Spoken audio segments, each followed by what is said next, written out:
Assalamualaikum and hi everyone. My name is Nurul Hazirah, Wan Akamasha.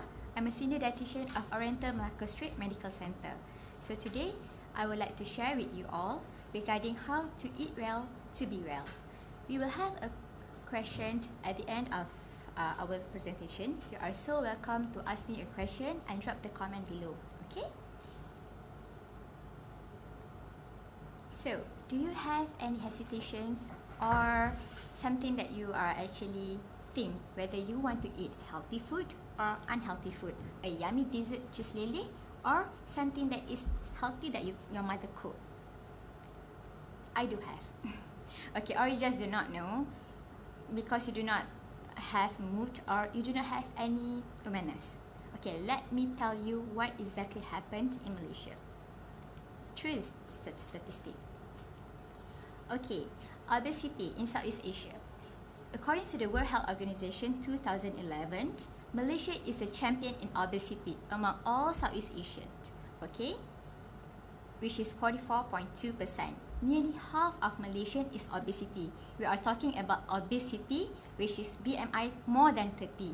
It is not overweight, it is not normal. After 2019, 8 years later, we are still championed, but it tremendously increased to 64% for male and 65% for female. Or another word, 2 of 3 Malaysian is obesity. So, do you aware on that? It is not only obesity, it's also for cholesterol and also diabetes and also hypertension, which 1 of 5 Malaysian is diabetes.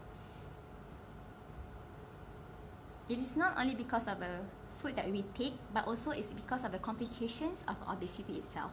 So I will give you a guideline how to eat well in a general terms. So, first key number 1 is eat balanced diet. As cliche as it may sound, it is true. Eat balanced diet is indeed a main thing because a portion and the quality is a key. So we are talking about, when we talk about a balanced diet, it has a 2 set of balance. First is a quantity and second is a quality. So we are talking about a quantity first. So this is a jigsaw, okay? It's a weight gain and also a weight loss. If you want to weight gain, it depends on your goal. If you want to weight gain, you need to actually eat more calorie, right? But if you want to weight loss, it have a 2 to tango. 1 is to eat less or to burn more. So I think during this pandemic situation, you will unlikely to burn more calorie because of the restrictions of the movement. So what you need to focus is to eat less or eat right. So, quality. I think most of us already heard about Suku-Suku Separuh or quarter half. Okay, so this is actually a Malaysian healthy plate. So I have my healthy plate here. Alright, so this is actually from a MOH or Ministry of Health since 2017. Previously, we are using a pyramid food.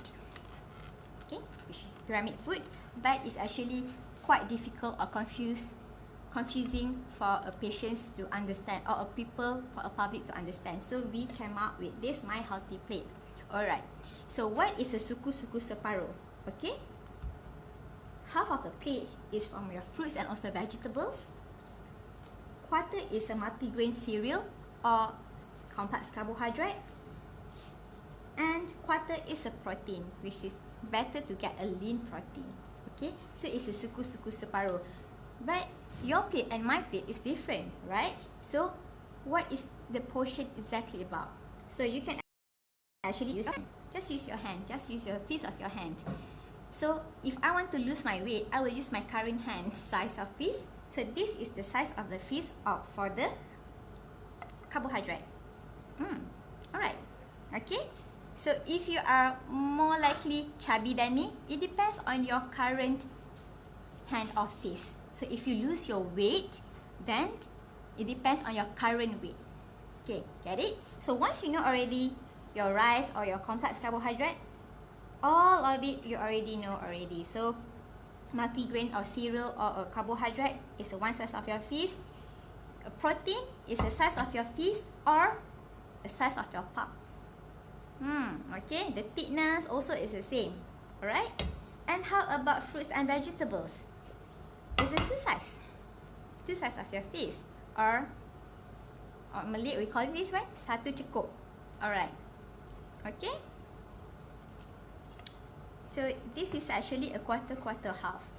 I will talk to you regarding what exactly a quality that each of these portions needed. Okay.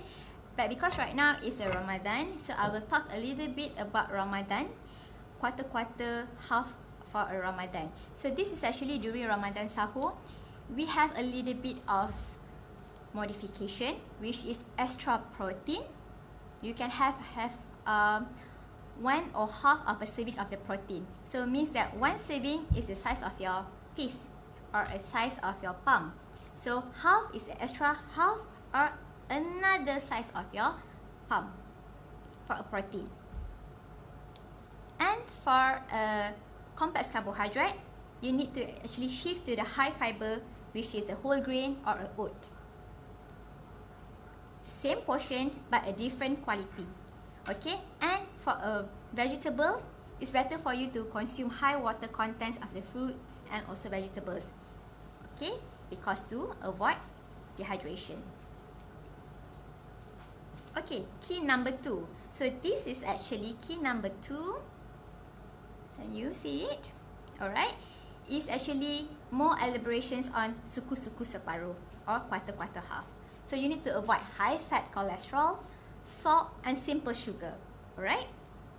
So the first is actually cholesterol and also fat. I divide it into 3 sets. First is the food preparation, second is the recipe modification, and third is what you can actually choose when you're eating out. Okay, I think most of us, you will actually have experience eating out. You are not cooking your food all the time, right?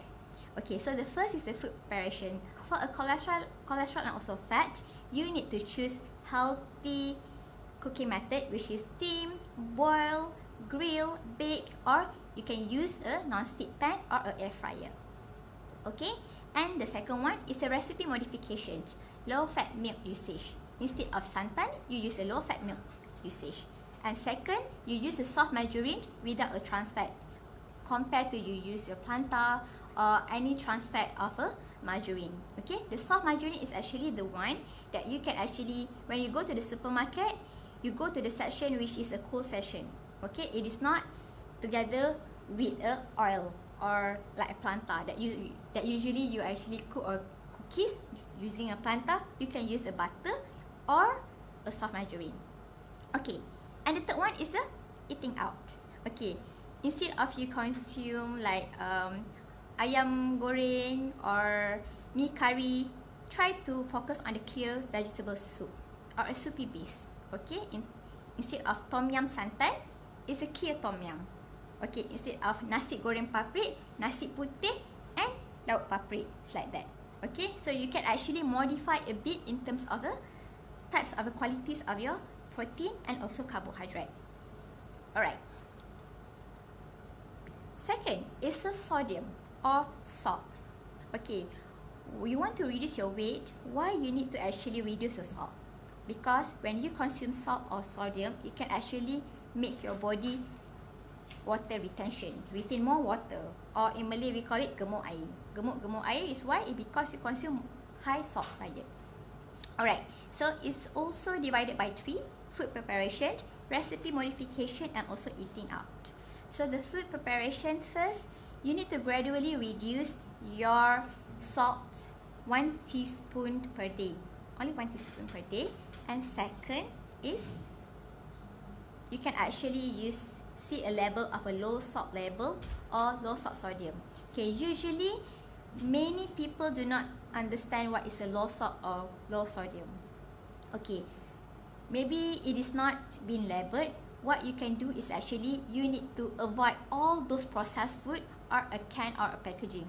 Instead of consume sausages, you consume fresh chicken or fresh beef Instead of you use a fish cake, you use a fresh fish.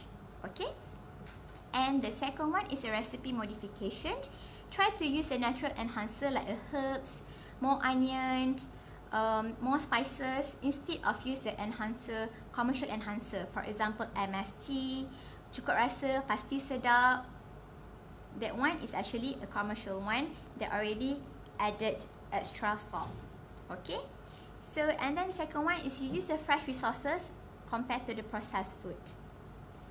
During eating out, you can actually choose a soupy dishes, but you try to avoid drinking the soup so that the salt can be dissolved in the soup.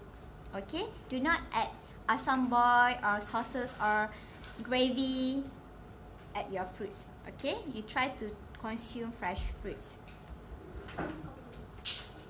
Alright, and then the third one is actually sugar, simple sugar. When I talk about sugar, I'm talking about simple sugar.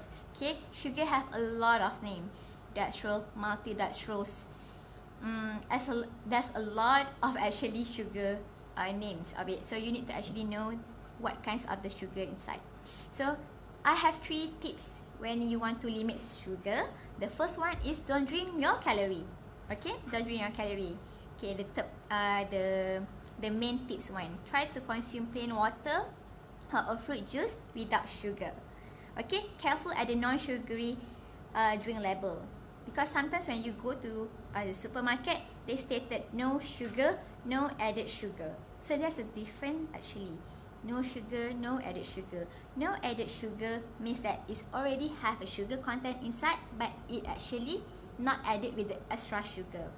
Okay, and each of the label has the terms of it or a minimum contains of it. Alright, second is know your meals. Avoid adding sugar or a sugar loaded dessert. Check out the sugar content as well. Okay, if you know your calorie, for example 1,400 or 1,500, try to calculate 5 to 10% of your calorie. So that is a calorie for a simple sugar. Okay, alright, so maybe you do not know how many calorie for one simple sugar, 50 gram of the sugar, what is the calorie, right? So there's a lot of application you can use as a guidance, and you can actually go to see nutritionist or dietitian to seek help, whether how to actually check the calorie intake or to actually divide your calorie intake based on your physical activity. Alright, and then the third one is to increase the fiber intake. You substitute your fresh fruits, you substitute the fresh fruit in the cereals. Okay, because instead of you put a sugar in the cereal, you can put actually fresh fruit in the cereals. Okay, you do not add some sauces, because some sauces or gravy contain already simple sugar. Okay, try to consume only fresh fruits instead. Okay, so this is actually the comparison. Okay, the comparison between what is good or what is bad, what you can actually substitute. Okay, for example, okay, a carbonated drink contains about nearly 9 teaspoons of sugar compared to a orange juices, which is 5 to 6 teaspoons of the sugar. Instead of you consume tomato sauce, you can consume sambal that you use, or sambal that you can actually made it without added sugar. Instead of consume 1 cup of a malt drink, you can consume 1 cup of a coffee without milk. Okay. Number 3, this is quite important, regular meal times. So most of the people will actually already know. I already consume less. I already do not eat a lot of fast food. But why? I still put up weight. One of the main reason is because of a irregular meal time. Okay, so my tip is actually you need to consume at least 3 main meals, and you can add on snacking in between if necessary. If you feel hungry, then you can add those things. Okay, so main meals, it depends on your physical activities and also your work. For example, I work office hour. At office hour, I will use my office hour time. Or you are actually working as a doctor, you have a shift, and it depends on your shift. Okay, so some people will actually ask, if I work as a shift, I work at a factory, how can I actually consume 3 main meals? You can actually, okay? So the rules of the thumb is 4 to 6 hour gaps each main meals. For example, I consume my breakfast 8 a.m. After 4 to 6 hours depends on the physical activity, that is my next main meals, which is lunch. And after that is my dinner. Let's say you working as a doctor shift. You go to the night shift. Your night shift is actually 9 p.m. Okay, 9 p.m. So maybe 9 p.m. to 11 p.m. is your breakfast. And 4 to 6 hours after that is your next meal. Get it? Okay? So many people will ask me, what actually the best time to consume breakfast? The best time to consume breakfast is actually 2 hours after wake up. Okay, when you wake up 4 a.m. so 6 a.m. within these 2 hours is the best time for you to take your breakfast and to boost your metabolism. Okay, do not skip meals because it will lead to the starvation and overeating. Later, it will cause a weight gain. Number 4, stay hydrated. It is so crucial to stay hydrated, to consume enough water. Alright, so I give you a tips how to know to calculate your water intake. So it's actually 30 to 35 milliliter per kilo body weight. For example, you are 50 kilo, you multiply to 30 to 35. 30 if you actually just lazy around, couch potato, or you can actually multiply to 35 if you go like marathon or LSD. Okay, LSD or hiking, for example. Okay, 8 glasses per day, it is just a minimum one, or another word about 2,000. Alright, so during this Ramadan, I think it's really important for you to stay hydrated, but it's quite difficult because you do not consume enough water. So I will give tips on how to actually consume enough water during Ramadan. Okay, the first is actually you after wake up. Okay, after wake up and after sahur, and another 6 glasses is actually after maghrib. Okay, so each of the after azan, after maghrib, after isha, and after each of your prayer, you need to consume 1 glass of water. Or it depends on your water intake. It's quite difficult, I know. So I give you a tips. You can actually use a water bottles with a hydration tracker and a motivational marker. You can put it near your prayer mat. Okay, so this is actually examples of a hydration tracker or motivational marker. Okay, do not afraid to use a bottle inside your house. Alright, so because most people will say that, can I use a bottle inside my house because I think I just use a cup. No, it's better you use a hydration tracker and motivational tracker as well. Okay, you can also consume hydrating food, for example fresh fruit, high water content, soupy base, or fresh salad. Okay, number 5. This is the most controversial one. Stay away from a fat diet. Okay, what is a fat diet? It's a crash diet. It is not sustainable. It's really unsustainable. Why? Because you cannot consume or you cannot practice that kinds of diet for a long term. So it will actually leads to bounce diet or bounce weight gained. Alright, it is unbalanced. Alright, and it will slow down your metabolism.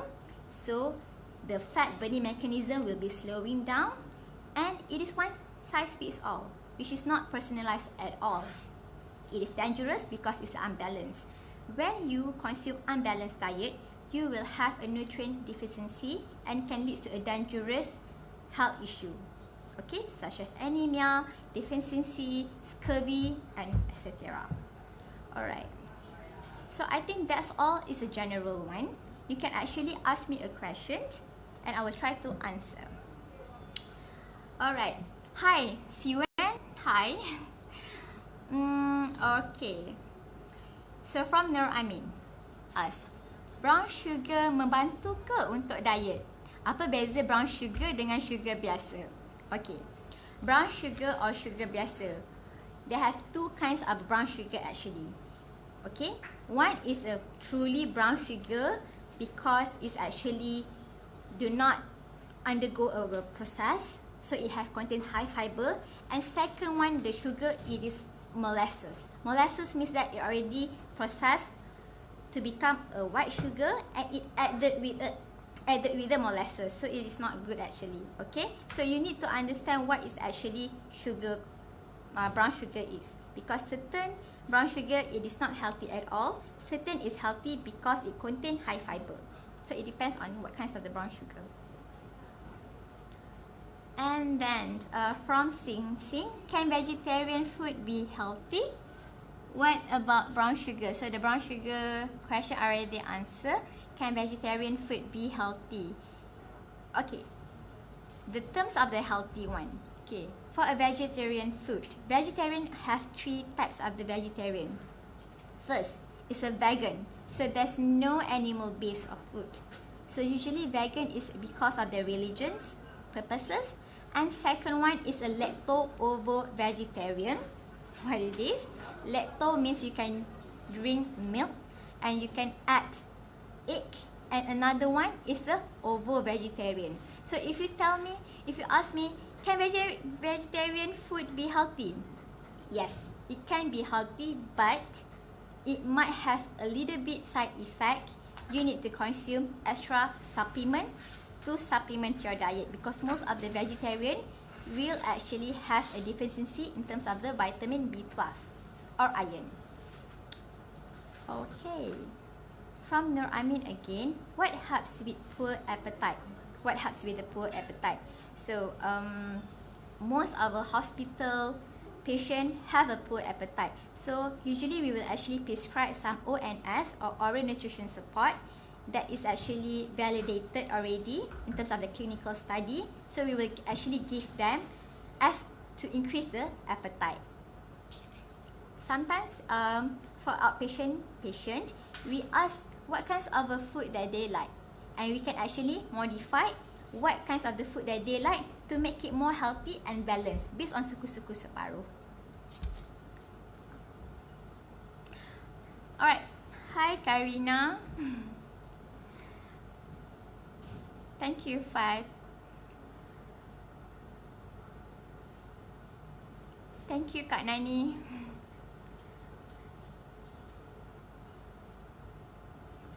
Alright, there's another question which is from Anis. If I go on a military diet for a week, will I gain more weight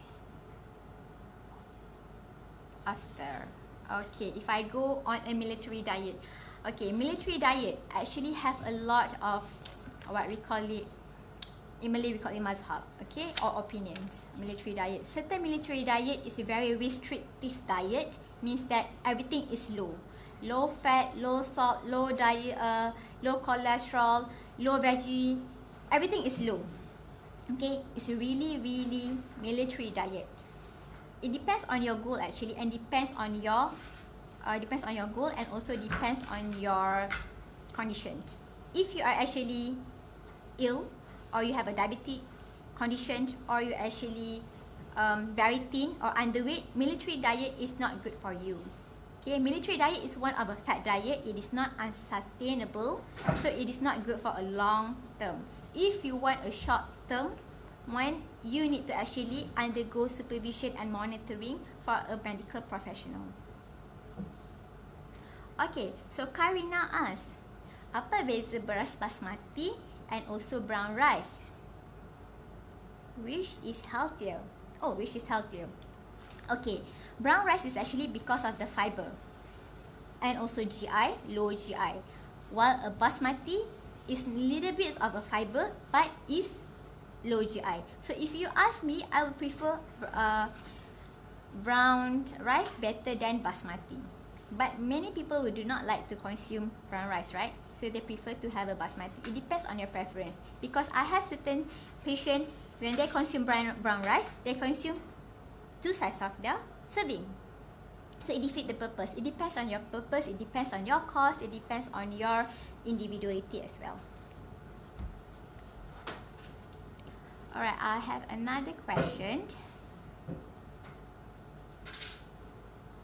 Must I have a balanced meals 3 times a day, or is it okay if I only have it only once? Okay, when I talk about Suku-Suku Separuh one, we go to the slide, which is key number 1, which is a quality one. You can see here. Alright, so when I talk about Suku-Suku Separuh, it is for a main meals only. Alright, it's for a main meals only, which is breakfast, lunch, and also dinner. So it's really crucial to give you a complete nutrient. Okay, for example, you want to snacking, is it okay for you to do not have a complete? For example, you want to consume more during Ramadan. It's not necessary for you to consume nasi, ayam, lauk for more. Okay, you can actually consume about 50 to 70% less than the main meals. For example, your main meals is 400 to 600 calorie or 400 calorie. You can consume for your snacking is a 200 calorie, but no need to consume Suku-Suku Separuh because 200 calorie is just so little. But it is not say is it wrong for you to consume Suku-Suku Separuh for a snacking. No, it's not wrong. Okay. Thank you, Karul Azizi. Wonderful talk. I think you go to the meeting right now.